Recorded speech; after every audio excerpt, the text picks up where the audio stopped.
नमस्कार, स्वागत है आपका न्यूज स्टेट पंजाब हरियाणा हिमाचल के खास और लोकप्रिय शो हरियाणा की पंचायत में। मैं हूं आपके साथ शिवम सोनी। हरियाणा की पंचायत में हम आपके मुद्दे और सरोकार को बेबाकी के साथ रखेंगे, आपकी समस्याओं से सियासतदानों को रूबरू कराएंगे और आपकी हर एक समस्या का समाधान निकालेंगे। तो आइए हरियाणा की पंचायत की शुरुआत करते हैं।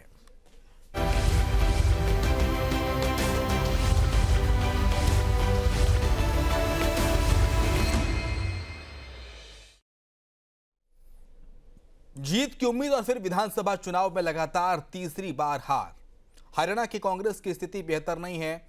गुटबाजी और संगठन की कमी ने पार्टी को कमजोर कर दिया है और शायद यही वजह है कि पार्टी विधानसभा में मुख्य विपक्षी दल होने के बावजूद अब तक एलओपी का चयन नहीं कर पाई। यानी कि नेता प्रतिपक्ष कौन होगा हरियाणा विधानसभा में, कांग्रेस की तरफ से, विपक्ष की तरफ से, ये तय नहीं हुआ है। इसके साथ ही 11 साल से पार्टी का संगठन हरियाणा में बेदम नजर आ रहा है। आज इसी मसले पर हरियाणा की पंचायत करेंगे। हमारे साथ कांग्रेस और भाजपा के प्रवक्ता साथ होंगे, लेकिन पहले एक रिपोर्ट आपको दिखाते हैं।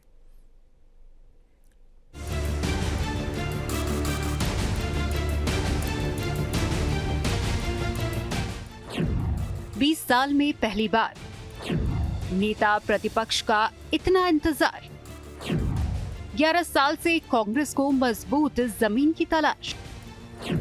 बदहाल कांग्रेस को मजबूत संगठन का है इंतजार।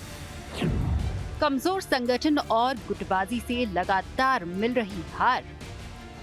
प्रदेश में कांग्रेस की स्थिति बेहतर नहीं है। पार्टी 11 साल बाद संगठन खड़ा करने की कोशिश में जुटी है, लेकिन डेडलाइन बीत जाने के बाद भी पार्टी अब तक संगठन तैयार नहीं कर पाई। गुटबाजी की संभावना को देखते हुए खुद राहुल गांधी 4 जून को चंडीगढ़ आए थे और एक बैठक करके 30 जून तक जिलाध्यक्षों के नाम तय करने का टास्क दिया था। नाम फाइनल नहीं हुए। संगठन नहीं है धरातल पे, यानी जिलाध्यक्ष और उसके नीचे की जो इकाई है वो नहीं बन पाई है। और उसका जो ना बनने का सबसे बड़ा जो कारण है वो है आपस में गुटबाजी। जो बड़े नेता हैं वो गुटबाजी में व्यस्त हैं, ऐसा कहा जाता है। अखिल भारतीय कांग्रेस कमेटी और हरियाणा प्रदेश कांग्रेस कमेटी के पर्यवेक्षक सभी 22 जिलों के 90 हलकों में जाकर आवेदन और फीडबैक ले चुके हैं। राहुल के निर्देशों पर सभी जिलाध्यक्षों के लिए 6 नामों के पैनल बने हैं। 22 जिलों में कुल 34 जिलाध्यक्ष बनने हैं। पहली बार है जब कांग्रेस पैनल में रखे गए नाम भी गोपनीय रखे गए हैं, क्योंकि राज्य में कांग्रेस की सरकार नहीं है, इसलिए नेताओं में जिलाध्यक्ष बनने की मारामारी नहीं दिख रही। 6 नाम जो है करीबन हाईकमान को भेज दिए हैं और इसमें जो प्रवेशक है वो लगे थे एआईसीसी के द्वारा, और हमारे साथ में लोग लग के, जितने हमारे जिलों में लोग थे उनकी साथ टीम्स बनके 6 नामों का जो सही कैंडिडेट हैं उनके नाम जो है हाईकमान की तरफ भेज दिए गए हैं। और मुझे लगता है कि करीबन शायद 1 महीने, जुलाई एंड तक या अगस्त शुरू में ये लिस्टें सारी फाइनल रूप में आ जाएंगी और सारे जिलाध्यक्ष ऑन एयर हो जाएंगे। लेकिन दिक्कत एक ये है कांग्रेस के साथ कि कांग्रेस की सरकार नहीं है हरियाणा, और सरकार ना होने से एक उदासीनता होती है। सबसे बड़ी बात ये है कि राहुल गांधी ने ये भी कह दिया था मीटिंग में कि जो जिलाध्यक्ष बनेंगे वो लोकसभा या विधानसभा का चुनाव नहीं लड़ पाएंगे। तो उससे एक ये हो गया कि जो बड़े नेता हैं उनकी दिलचस्पी अचानक खत्म हो गई एकदम से, कि अगर जिलाध्यक्ष बनना है तो चुनाव नहीं लड़ पाना, तो एक अट्रैक्शन है वो खत्म हो गई। 2024 के विधानसभा चुनाव में जब कांग्रेस के पक्ष में हवा दिख रही थी, तब 90 हलकों में टिकट पाने के लिए कुल 2738 नेताओं ने आवेदन किया था। अब जिला अध्यक्ष के लिए करीब 1100 ही आवेदन आए हैं। विधानसभा चुनावों में कांग्रेस 33 सीट ही जीत पाई, जबकि 48 सीट जीतकर भाजपा तीसरी बार सत्ता में आई है। सत्ता से दूर रहने की बड़ी वजहों में कांग्रेस का संगठन न होना भी रहा है। इसके अलावा आपसी कलह और टिकट वितरण में हुड्डा गुट का हावी होना भी रहा। इसके बाद 10 नगर निगम चुनावों में भी कांग्रेस शून्य हो गई। हरियाणा में चाहे सुरजेवाला जी का गुट हो, चाहे शैलजा जी हो, चाहे हुड्डा जी हो, इनसे संबंधित जितने भी कार्यकर्ता हैं, ये कांग्रेस के बैनर तले इकट्ठे ना होने की बजाय एक गुट के नीचे जब इकट्ठे होते हैं तो वो संगठन भी अपना नहीं खड़ा कर पा रहे, और बिना संगठन के मेरा मानना है कि कोई भी पार्टी हो वो कमजोर है, और इसीलिए कांग्रेस की हालत दिन प्रतिदिन कमजोर होती जा रही है। कुल मिलाकर कहा जाए तो कांग्रेस की गुटबाजी और संगठन का न होना पार्टी के लिए लगातार नुकसानदेह साबित हो रहा है। संगठन न होने के कारण लगातार चुनाव हार रही है कांग्रेस। ऐसे में सवाल उठना लाजमी है कि आखिरकार कांग्रेस कब और किसे नेता प्रतिपक्ष बनाने का फैसला करती है और संगठन का इंतजार कब तक खत्म होता है। Team news state.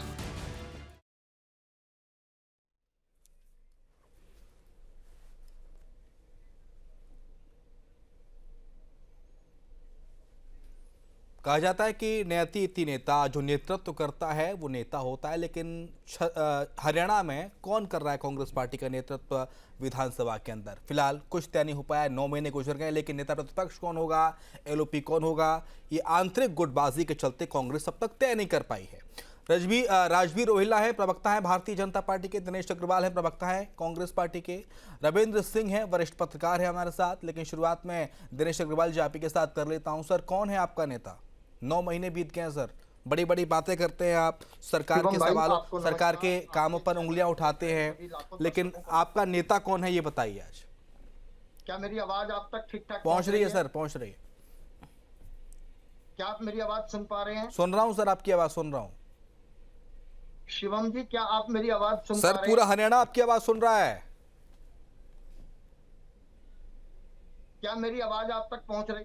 लगता है मेरी आवाज नहीं पहुंच पा रही है उन तक, दिनेश अग्रवाल जी तक। राजवीर रोहिल्ला, क्या मेरी आवाज आपको आ रही है? राजवीर जी, कांग्रेस पार्टी अब तक तय नहीं कर पाई है कि उनका लीडर ऑफ अपोजिशन कौन होगा, एलओपी कौन होगा विधानसभा के अंदर। नमस्ते, आपके दर्शकों को मेरी राम राम जी। ये कांग्रेस का अंदरूनी मामला है वैसे तो, लेकिन जब भी सवाल उठते हैं तो सवाल दोनों दो बात नहीं है। कोई भी पार्टी संगठन जिसका मजबूत होगा वो पार्टी आगे बढ़ने का काम करती है और जन इतने मुद्दे उठाते हैं। कोई भी पार्टी, चाहे वो पक्ष के चाहे वो सत्ता विपक्ष की हो, लेकिन कांग्रेस की तो अजब कहानी है। कांग्रेस 2005 में सत्ता में आई थी तो 67 सीटें लेके आई थी, तो इन्होंने जो जिसके नेतृत्व में चुनाव लड़ा उसको मुख्यमंत्री न बढ़ाकर भूपेंद्र सिंह हुड्डा को बनाया और वहीं से कांग्रेस का दुर्दिन शुरू हो गई। तो सारा तो इनके ये था कैसे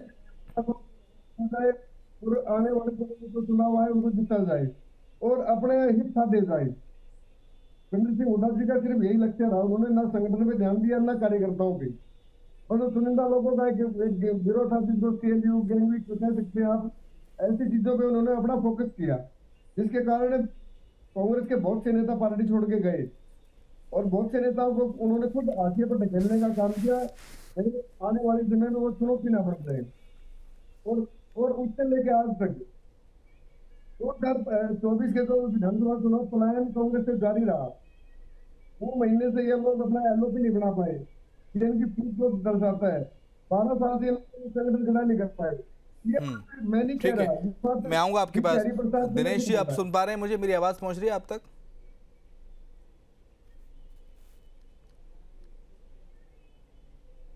दिनेश जी, आवाज आ रही है मेरी? ठीक है, लगता है दिनेश जी तक आवाज अब तक पहुंच नहीं पा रही है। हमारे साथ रविंद्र जी है, वरिष्ठ पत्रकार है हमारे साथ। रविंद्र सर, ये जो कांग्रेस अब तक एलओपी तय नहीं कर पाई है, इसके पीछे क्या वजह आप मानते हैं और कैसे कांग्रेस के नेतृत्व को मजबूती मिलेगी हरियाणा के अंदर बिना एलओपी के? देखिए, नमस्कार। सबसे पहले तो आप लोगों को पहली दफा हमारा और आपका बातचीत करने का मौका मिला है, इसके लिए धन्यवाद। जी सर। ये बहुत महत्वपूर्ण है कि प्रदेश में एलओपी हो। कांग्रेस पार्टी के पास अख्तियार है केवल सीएलपी लीडर चुनने का। जो कांग्रेस के विधायक लोग हैं वो एक सीएलपी का अपना लीडर चुनेंगे, जिसको कांग्रेस लेजिस्लेटिव पार्टी बोलते हैं, उसका अध्यक्ष। वो अध्यक्ष फिर स्पीकर साहब उसको मान्यता देते हैं नेता प्रतिपक्ष की। तो नेता प्रतिपक्ष जो है वो एक सबसे ज्यादा महत्वपूर्ण आवाज है सदन के भीतर। सदन में क्योंकि मुख्तलिफ मसाइल को उठा सकते हैं, अलग अलग जो मुद्दे आम आदमी से जुड़े हुए होते हैं, वो सदन सबसे माकूल जगह है उन तमाम सवालात के लिए। तो आज जब 1 बरस लगभग होने को आया है और हरियाणा ने ऐसा एक डिसाइसिव मैंडेट दिया है जिसमें विपक्ष को भी मजबूत पक्ष पार्टी बनाया है और सत्ता पक्ष को भी सीधा बहुमत दिया है। ऐसे में ये जिम्मेदारी कांग्रेस पार्टी के लिए बहुत अहम है कि वो सवालात जो रोज जनता रूबरू हो रही है और सरकार से सीधे तौर पर पूछ नहीं पाती है, वो सरकार के आंख में आंख डालकर फ्लोर ऑफ द हाउस पर नेता प्रतिपक्ष पूछते हैं। आज जब नेता प्रतिपक्ष गैर हाजिर हैं तो ये समझिए एक संविधान का एक बहुत महत्वपूर्ण अंग, हालांकि संवैधानिक दर्जा नहीं होता है नेता प्रतिपक्ष को, लेकिन बेहद महत्वपूर्ण एक वो अंग होता है, और वो अंग जब नहीं है यानी कि कांग्रेस पार्टी कहीं ना कहीं उस जिम्मेदारी में फेल हुई जो जिम्मेदारी हरियाणा के लोगों ने कांग्रेस पार्टी के कंधों पर डाली थी। जो विधायक हमारे चुन करके गए हैं वो विधायक आज उनका कोई लीडर नहीं है, और केवल नेता प्रतिपक्ष की बात नहीं है ये। जब तक नेता प्रतिपक्ष नहीं होगा तब तक उपनेता प्रतिपक्ष नहीं है, और उपनेता जो डिप्टी होंगे सीएलपी लीडर वो नहीं है, तो हमारे पास विप नहीं है। अब आज की तारीख में अगर विप जारी करने की जरूरत पड़ेगी तो कांग्रेस पार्टी कैसे करेगी? हमारे इनके कांग्रेस के पास चीफ विप नहीं है, चीफ विप जो होते हैं वो नहीं है, तो कितने सारी जो कमेटीज होती हैं उन कमेटीज में कांग्रेस पार्टी का रिप्रेजेंटेशन किस तरीके से हो वो कौन करेगा? आज जिन लोगों को कांग्रेस पार्टी के स्पीकर ने लिया है क्या वही कंटिन्यू करेंगे उनमें? ये तमाम सवालात ऐसे हैं जो सवाल कांग्रेस पार्टी को जवाब देने की जरूरत है। और उसके बाद कई ऐसे संवैधानिक पद भी हैं जिन पदों को भरने के लिए लंबे वक्त तक सरकार को इंतजार करना पड़ा। तो कांग्रेस यहां कहीं ना कहीं अपने जिम्मेदारियों में कामयाब होती हुई नहीं दिख रही है। जो मसाइल आज आम आदमी के लिए सामने बहुत महत्वपूर्ण मुंह आए खड़े हैं उन पर सवाल उठाने के लिए कोई व्यक्ति नहीं है, जबकि सरकार के खिलाफ जनता ने एक डिसाइसिव मैंडेट और एक बड़ी जिम्मेदारी कांग्रेस के कंधों पर डाली है। जी ठीक है, दिनेश अग्रवाल जी सवाल ले लेते हैं। दिनेश जी, कौन है सर आपका नेता विधानसभा के अंदर? शिवम भाई आपको नमस्कार, आपके माध्यम से आपके चैनल को देख रहे लाखों दर्शकों को मेरा नमस्कार। अभी मैं सुन रहा था, अभी शायद भाजपा के और शायद किसी दूसरे दलों के प्रवक्ता जो बात कह रहे थे मैं उनको भी सुन रहा था। सबसे पहले तो मैं ये स्पष्ट करना चाहता हूं कि कांग्रेस के 37 विधायक हैं हरियाणा की विधानसभा में, बड़ा मजबूत विपक्ष है।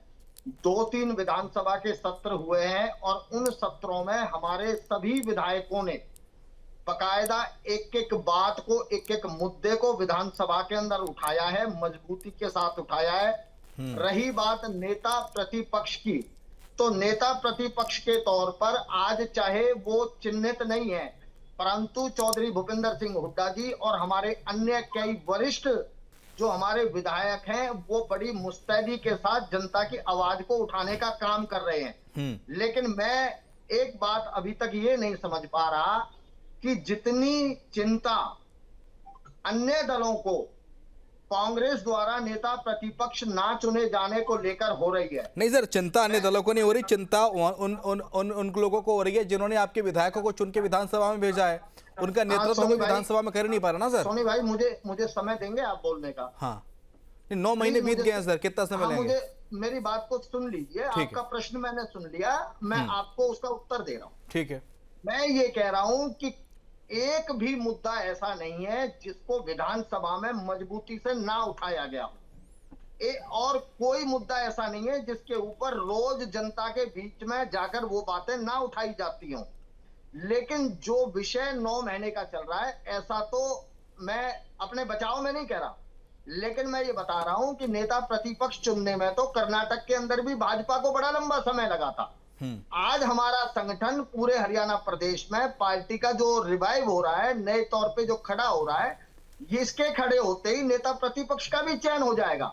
लेकिन शिवम भाई, मेरा आपसे निवेदन इस बात का है कि जो दूसरे दलों के हमारे साथी बोल रहे हैं वो बड़े सम्मानित साथी हैं और मैं उनका बहुत सम्मान करता हूं, पर मुझे खुशी होती इस बात की कि अगर वो इस बात को लेकर चिंता व्यक्त करते कि हरियाणा में जो अपराध है वो निरंकुश बढ़ रहा है, उसके ऊपर चिंता जताते, महंगाई जो बेतहाशा बढ़ रही है उस पर चिंता जताते, जो प्रकट भ्रष्टाचार डूबा हुआ है हरियाणा प्रदेश, उस पे चिंता जताते। चिंता तो विपक्ष जब जताता ना सर, शिक्षा का स्तर गिरता जा रहा है, उस पे चिंता जताते। चिंता तो विपक्ष हरियाणा में- जताता जब आपके पास लीडर ऑफ अपोजिशन होते तो विधानसभा में आप इस मुद्दे को बेबाकी के साथ रख पाते।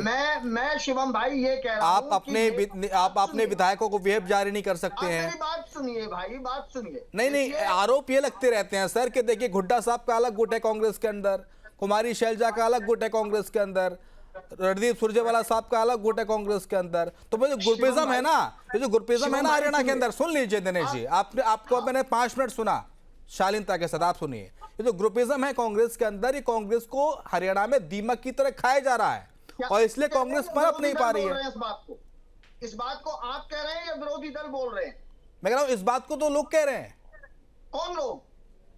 बीजेपी कह रही है साहब, बीजेपी कह रही है, राजवीर रोहिल्ला कह रहे हैं। शिवम भाई तो ग्रुपिज्म के चलते हरियाणा में कांग्रेस नहीं बन पा रही है। तो आप सुन लीजिए ना भैया, मेरी सुन लीजिए। हाँ। आप, मैंने यही पूछा, आप कह रहे हैं या विरोधी दल कह रहे हैं? विरोधी दल कह रहे हैं ना।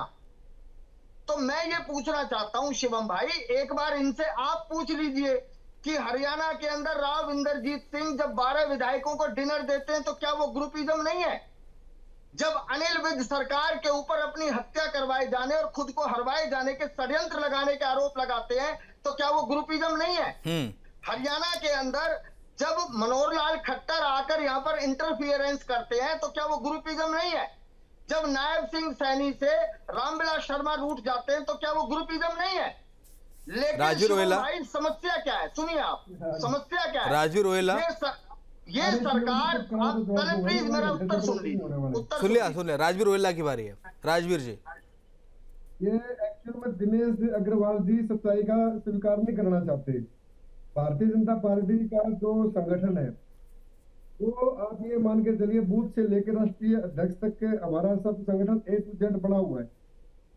अब इनकी ना तो प्रदेश की कमेटी बनी हुई, ना जिला के अध्यक्ष बने हुए, ना ब्लॉक के अध्यक्ष बने हुए, और कमेटियों की बात तो अब छोड़ दी। और ये चीज आज से नहीं 12 साल से चल रहा है। बजाय अपनी कमी मतलब मानने का, BK हरिप्रसाद जो इनके प्रभारी है वो मानते हैं हमारी कमजोरियां रही हैं, वो मानते हैं हमें संगठन भी एक कारण रहा है हमारे हारने का, अन्य कारण हो सकते हैं। लेकिन दिनेश अग्रवाल जी नहीं मानेंगे क्योंकि इन्हें डिफेंड करना है कांग्रेस पार्टी को, और डिफेंड करते करते इन्होंने कांग्रेस को गलती में घुसा दिया। वो तो कह रहे हैं कि साहब बीजेपी को इतनी चिंता क्यों है लोक सभा विधानसभा में नेता प्रतिपक्ष की, LOP की, बोला महंगाई बढ़ रही है, बेरोजगारी बढ़ रही है, क्राइम रेशियो बढ़ रहा है हरियाणा में, उनकी चिंता नहीं है आप लोगों को? शिवम जी, भारतीय जनता पार्टी की सरकार आम जनता को समर्पित सरकार है और जो फैसले लिए जा रहे हैं वो लगातार क्रियान्वयन भी हो रहा है, उनको फैसले लिए भी जा रहे हैं, तो इसमें कोई कोताही नहीं बरती जा रही। ये 100 दिन में एनकाउंटर किया है सरकार ने, जो तोड़ने का काम कर रहे थे सीधे मतलब उनके एनकाउंटर हुए, और ये डाटा परसों आया है। तो मुझे लगता है इन चीजों पे ध्यान देने की बजाय इन्हें अपना घर दुरुस्त करना चाहिए। सरकार अपना काम अच्छे से कर रही है। जनता ने 2014 के लेकर 2024 तक लगातार 3 बार हमारे को पूर्ण बहुमत दिया है। छोटी बात नहीं है, ये इनकी कमजोरी को दर्शाता है। 2005 में जब ये लोग आए थे उसके बाद ये एक भी चुनाव में बहुमत प्राप्त नहीं कर पाए। ठीक है रविंद्र सर, ये जो ग्रुपिज्म वाली बात है ना, देखिए बीजेपी तो खुद को कहती है कि साहब हम कैडर बेस्ड पार्टी, हमारे यहाँ जो भी निर्णय होता है वो कार्यकर्ताओं के साथ चर्चा के बाद तय किया जाता है, उसके बाद फैसला लगामा सुनाते हैं। लेकिन कांग्रेस के अंदर न सिर्फ हरियाणा में ये दिक्कत है बल्कि मध्य प्रदेश ले लीजिए, आप राजस्थान ले लीजिए, उत्तर प्रदेश ले लीजिए, किसी भी दूसरा कोई राज्य ले लीजिए, हर राज्य के अंदर अलग अलग खेमे सेट हैं। यहाँ हुड्डा का ग्रुप है, कुमारी शैलजा का ग्रुप है, तो मध्य प्रदेश में कमलनाथ का, जीतू पटवारी का अलग ग्रुप है, राजस्थान में अलग गुट है, अशोक गहलोत का, सचिन पायलट का। ये ग्रुपिज्म है, ये कांग्रेस को आगे नहीं बढ़ने दे रहा। क्या आप ये मानते हैं? आप मेरे से प्रश्न कर रहे हैं?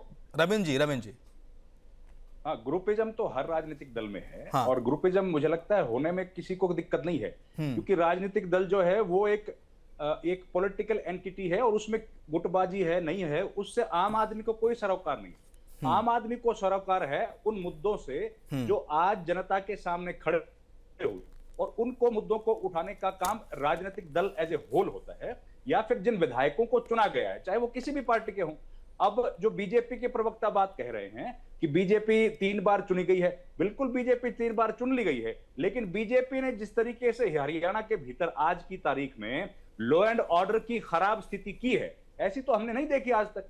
इतनी खराब स्थिति है कि मुख्यमंत्री को डीजीपी के साथ एक बैठक लेनी पड़ती है और वो कहते हैं कि भाई ठेकेदार यहां पर सुरक्षित हैं। जब शराब के ठेकेदारों का दिन दहाड़े कत्ल कर दिया जाए, ठीक है, उसमें इसका जवाब ले लेते हैं, बैठक इसका जवाब ले लेते हैं। हमारे साथ भाजपा के प्रवक्ता है, आप लेना जवाब इसका भाजपा के प्रवक्ता से, लेकिन मेरी बात पूरी होने दीजिए, ठीक है, चले लीजिएगा आप जवाब। राजवीर जी, और ये इनके बीच में इंद्रजीत 12 विधायकों के साथ बैठते हैं कि नहीं, ये बिल्कुल अंदरूनी मामला है। आम आदमी को मतलब है कि उनकी महंगाई खत्म हुई, बेरोजगारी पर लगाम लगी कि नहीं, और ये जो लॉ एंड ऑर्डर की सिचुएशन है जहां पर रोज हम लोग कत्लो गारत देख रहे हैं, वो खत्म हुआ कि नहीं हुआ, वो फिलहाल खत्म करने में बीजेपी की सरकार बिल्कुल फेल रही है। और सबसे खराब बात यह है कि इन मुद्दों को उठाने के लिए कांग्रेस बिल्कुल जीरो, कांग्रेस दिखाई नहीं दे रही, ना सड़क पर कांग्रेस दिखती है और ना नेता प्रतिपक्ष होगा, नेता प्रतिपक्ष होगा तभी तो मुद्दों को विधानसभा में उठाएंगे, जनता तक बात जाएगी। राजवीर रोहिला जो आरोप लगाया उस पर आप उसका जवाब दे दीजिए। मैं बिल्कुल असहमत हूँ जो हमारे एक्सपर्ट बात कर रहे हैं, क्योंकि जो आबाकारी कराधान विभाग ने नीलामी की, अब तक 12,615 करोड़ रुपए का राजस्व का आमदनी हो चुकी है। 1194 जोन में से 1081 जोन की नीलामी हो चुकी है ऑनलाइन। तो ये चीजें आपको मैं बता रहा हूँ, 2150 दुकानें खुल चुकी है, ये मेरे पास पूरा डाटा है सरकार का। तो ये जो कहने की बातें हैं, क्योंकि हरियाणा सरकार ने लगातार कार्रवाई भी की है। जो रोमिल मोरा का जो केस आया था वो उसका एनकाउंटर हुआ है, देख सकते हैं। असली बात होती है सरकार के पास कोई शिकायत आई या सरकार को कोई जानकारी मिली, उस पर सरकार कार्रवाई कितनी देर में करती है। प्रशासन मुस्तैद है बिल्कुल, और प्रशासन अपनी कार्रवाई कर रहा है। और हमने 112 का समय घटाया है, पहले 18-20 मिनट था, उसको 13-14 मिनट किया गया है। नहीं, बात लगातार विपक्ष सर आपको घेर रहा है लॉ एंड ऑर्डर को लेकर कि बीजेपी की सरकार। मैं आपको जवाब दे रहा हूँ ना, मैं आपको हरियाणा सरकार ने लॉ एंड ऑर्डर पर लगातार काम किया है, लगातार मुख्यमंत्री जी मॉनिटरिंग करते हैं, हर जिले के एसपी डी से बात होती है। और अब एक बात बताइए मुझे, कोई कार्रवाई, मतलब मान लीजिए कोई अपराध हो गया, तो बात की सरकार का क्या होता है, सरकार न्याय दिलाए, ठीक है ना। तो सरकार न्याय दिलाने का काम करती है, ठीक है। लेकिन चलते चलते एक आखिरी सवाल दिनेश अग्रवाल जी से। दिनेश जी बता दीजिए, 9 महीने गुजर गए, कितने महीने और इंतजार करना होगा प्रदेश को एलओपी के लिए? मैं आपके सवाल का जवाब देने से पहले एक बहुत छोटी सी कहानी सुनाऊंगा। नहीं, कहानी से बाद में सुनाना, कहानी सुनाने के लिए नहीं आया। आप बता दीजिए कितना वक्त और इंतजार करना होगा बस। हरियाणा प्रदेश के कुशासन से मुक्ति दिलाने का काम कांग्रेस पार्टी करेगी। नेता प्रतिपक्ष कब होगा? नेता प्रतिपक्ष हमारा बहुत जल्दी चुना जाएगा। पहले हमारे संगठन का विस्तार होना है, संगठन हमारा प्रभावी ढंग से खड़ा होना है, उसी के साथ साथ नेता प्रतिपक्ष भी चुना जाएगा। परंतु तो बैठे हुए संगठन को उठाइए सर, मैं कह रहा हूँ संगठन बैठा हुआ तो उसे उठाइए, जगाइए अपने नेताओं को। नेता प्रतिपक्ष आप भी तो कह रहे हैं कि संगठन खड़ा होगा, मतलब बैठा है तभी खड़ा होगा। कोई व्यक्ति बैठा हो तो तभी खड़ा होता है, खड़े हुए व्यक्ति को खड़े होने की जरूरत नहीं होती। बहुत शुक्रिया आपका दिनेश जी। राजवीर जी आपका शुक्रिया। वरिष्ठ पत्रकार हमारे साथ रविंद्र सिंह शोनार जी थे, आपका शुक्रिया चर्चा में शामिल होने के लिए। फिलहाल वक्त एक ब्रेक का, ब्रेक के उस पार भी खबरें लगातार जारी है।